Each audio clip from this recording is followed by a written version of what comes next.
மாண்புமிகு தமிழக முதல்வர், தமிழக வெற்றிக் கழகத்துடைய தலைவர் தளபதி அவர்கள் நாம் இந்த நோம்பியை பொழுது இந்த நடைபெறுகிற விழா என்பது கேரள மாநிலத்திலே வாழுகிற மக்கள் அன்றாடம் கொண்டாடுகிற ஆண்டுதோறும் சிறப்பான முறையில் இந்த நன்னாளை கொண்டாடி கொண்டிருக்கிறார்கள். என்னுடைய இதயபூர்வமான தமிழக மக்களின் சார்பாக அண்டை மாநிலங்களாக இருந்தாலும் தமிழ் மண்ணிலே வாழ்ந்து கொண்டிருப்பவர், அந்த மண்ணிலே வாழுகின்ற அத்தனை பேருக்கும் இதயபூர்வமான நல்வாழ்த்துக்களை தெரிவித்துக் கொள்கிறேன். அமைச்சர் பிரபு அவர்கள் காணாமல் போன மலைகள் பட்டியலில் ஒரு பெரிய பட்டியலை வெளியிட்டிருக்கிறார். தொடர்பாக என்ன நடவடிக்கை எடுக்க போறாங்க? அதற்கான உரிய சட்டங்கள் இயற்றப்படும். அது எப்படி எடுக்கப்பட்டது என்பதை துறையின் சார்பாக நடவடிக்கை மேற்கொள்ளப்படும். அதற்காகத்தான் நேற்றைய தினம் கேட்கின்ற போதே தெளிவாக சொல்லியிருக்கிறார்கள். எத்தனை வித்தியாசத்தை பற்றி சொல்லுகிற போது அரசு பணிகளுக்காக எத்தனை கோடி யூனிட் எடுக்கப்பட்டது, ஆனால் இங்கே எடுக்கப்படுகிற இடத்தில் அதற்கு என்ன வரிகள் கட்டப்பட்டிருக்கிறது என்ற புள்ளி விவரத்தை தெளிவாக சொன்னார். ஏறத்தாழ 18 மலைகள் காணாமல் போய்விட்டது என்று கூட சொல்லியிருக்கிறார். அதற்குரிய நடவடிக்கை விரைந்து அவர் எடுத்து வருகிறார்.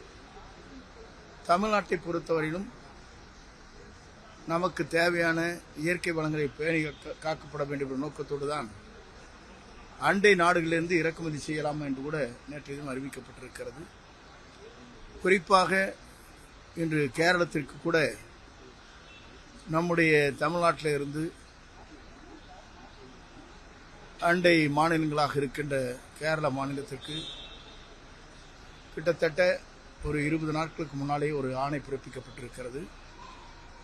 நம்முடைய ஜல்லி, மணல், ரா மெட்டீரியல் என்று சொல்லப்படுகிற அனைத்தும் சென்று கொண்டிருப்பதை இப்போது தற்காலிகமாக அரசு நிறுத்தி வைத்திருக்கிறது.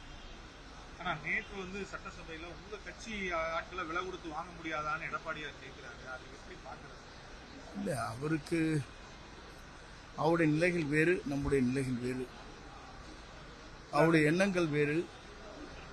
அந்த எண்ணத்தின் அடிப்படையிலே தான் பல பேர் வெளியே வந்தார். இன்றைக்கு 6 பேர் வெளியே வந்திருக்கிறார் என்று சொன்னால் அதற்கு காரணமே திராவிட முன்னேற்றக் கழகத்தோடு இணைந்து முதலமைச்சர் பொறுப்பை ஏற்க வேண்டும் என்று நிலைகள் வந்ததற்கு பிறகுதான் அந்த மாற்றங்கள் ஏற்பட்டது. இதை பற்றி நம்முடைய தோழமை கட்சி முதலில் விளக்கியிருக்கிறார். அவரிடத்திலும் கூட வேண்டுகோள் வைக்கப்பட்டிருக்கும் என்று நான் கருதுகிறேன். அவர்தான் இந்த கருத்தை சொன்னதற்கு பிறகு எங்களோடு இணைந்து இன்றைக்கு அமைச்சரவையில் இடம்பெற்றுக் கொண்டிருக்கிறார். இந்த சட்டசபையில் அதிக அளவுல அவை குறிப்புகள் இருந்து நிறைய விஷயங்கள் நீக்கிறது வெளிப்படையாக தெரிகிற மாதிரி இருக்கு. இல்லை, எப்போதுமே இதுபோன்ற நிலைகள் தொடர்ந்து நடைபெற்றிருக்கிறது என்பது நான் அறிவேன். பல நாட்களாகவே முழுமையாக கூட ரத்து செய்ய அங்கே நீக்கப்பட்டிருக்கிறது. ஆனால் இன்றைய நிலை பார்க்கின்ற போது சட்டமன்றத்திலே பேசியதற்கு பிறகு நாம் நீக்கப்படுகிறது. அது நேரடியாக ஒளிபரப்பு செய்யப்படுகிற காரணத்திடையே மக்கள் பார்த்து விடுகிறார். ஆனால் சட்டமன்ற பதிவேட்டிலே இருக்கக்கூடாது என்பதுதான் மரபு. இந்த மரபின் அடிப்படையில் சட்டப்பேரவைத் தலைவர்கள் அவரை இன்றைக்கு வரையிலும் எல்லோரும் பாராட்டுகின்ற அளவுக்கு அவருடைய நடவடிக்கை மேற்கொண்டு வருகிறார். நம்முடைய தமிழக முதலமைச்சரை பொறுத்தவரையும் சிறந்த ஆட்சியை தமிழகத்திலே தர வேண்டும், நேர்மையான ஆட்சியை தர வேண்டும் என்பதிலே தெளிவாக இருக்கிறார். மூலமா வெளியே வந்துருது, அது அப்படி போடக்கூடாதுன்னு சபாநாயகரும் சொல்லி இருக்கிறாரு. பட் அத ரீல்ஸ் மூலியமா அந்த அவை குறிப்புகளை நீக்கப்பட்ட விவகாரங்கள் அனைத்துமே ரீல்ஸ்ல நிறைய மில்லியன் வியூஸ் போற அளவுக்கு எல்லாமே இருக்கு.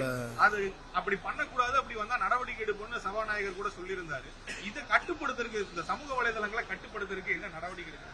அதற்கு செய்தித்துறை அமைச்சர் அதற்குரிய நடவடிக்கை மேற்கொண்டு வருகிறார். ஆகவே படிப்படியாகத்தான் ஒவ்வொரு நிலையும் இன்று நாம் அரசு நடவடிக்கை எடுக்க முடியும். ஏனென்று சொன்னால் ஒரு பிரச்சனை வருவதற்கு முன்னால் தெரிவதற்கு வாய்ப்பில்லை. ஆனால் யூடியூப் போன்ற ஃபேஸ்புக் போன்ற அனைத்தும் பல பேருடைய கையிலே இருக்கிறது. அதை விரைந்து அவர்கள் வெளிப்படுத்துகிற போதுதான் அதற்கு அந்த யூடியூப் மக்களிடத்திலே விளம்பரமாகும் என்ற முறையில் அவர்கள் செய்கிறார்கள். அதை எப்படி முறைப்படுத்துவது என்பதை நம்முடைய சட்டப்பேரவைத் தலைவர் அவர்கள் செய்தித்துறையோடு கலந்து அதை முறைப்படுத்துவார். நாளை இன்னும் இதுவரையிலும் முதலமைச்சர் அதை பற்றி தேதி அறிவிக்கப்படவில்லை. அவர்தான் அறிவிக்கப்பட வேண்டும். அறிவித்ததற்கு பிறகு நான் சொல்லுவேன். எதிர்கட்சிக்காரங்க எந்த விஷயம் பேசினாலும் எந்திரிச்சு கூச்சலிடுவாங்க. எதிர்கட்சியில சட்டப்பேரவையில் எதிர்கட்சிக்காரங்க எந்த விஷயம் பேசினாலும் கூச்சலிடுவாங்க. நேற்று மலைகளை காணாம ஆதாரத்தோட வெளியிடும்போது எல்லாம் கட்சிப்பு இருந்தாங்க. அதை எப்படி பாக்குறீங்க? அவர் ஆதாரத்தோடு சொல்லியிருப்பது மலைகளை காணும் என்று சொன்ன உடனே அவர்களுக்கு இது யார் அதற்கு உடந்தையாக இருந்தவர் என்பதைத்தான் காண வேண்டுமே தவிர, ஆகவே அவர் அமைதியாக பார்த்துக் கொண்டிருக்கிறார். அதையும் அவர் தெளிவாக சொன்னார். எல்லாம் இருப்பதெல்லாம் பினாமி பேரிலே தான் இருக்கிறது என்று கூட சொல்லியிருக்கிறார். போக போகத்தான் அதை பற்றி தெரியும். அதே மாதிரி விவகாரம் கூட சட்டசபையில் பேசப்பட்டது. அது வேலுமணி வந்தால் சொல்லுவார் அதை பற்றி.